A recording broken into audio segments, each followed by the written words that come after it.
trust.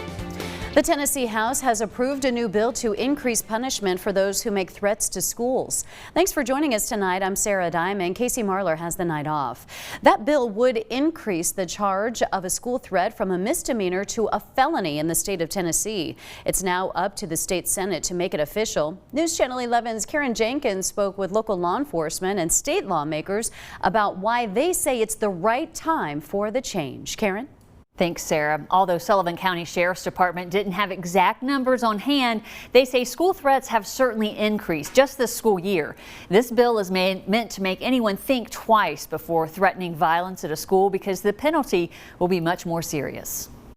Several schools in our area have dealt with threats of violence. Just last month, a Westridge High School student was charged after Sullivan County officers say he made threats against others on a school bus.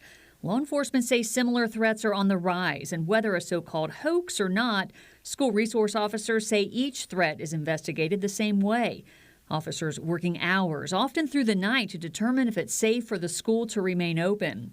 And when schools are closed, it causes anxiety and fear among students, parents, and the public. That's why Sullivan County school resource officers support increasing the criminal penalties for threats. The safety of schools and the kids are paramount.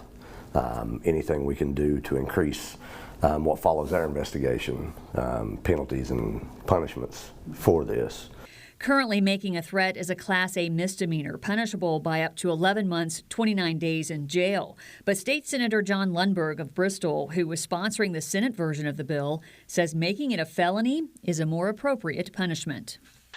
But when you get to a felony, you have something obviously that's going to be on your record permanently. It also carries 1 to 6 years in prison. So hopefully it'll never be utilized, but we want to explain to folks and really send the message out that this isn't something that anyone is going to take lightly.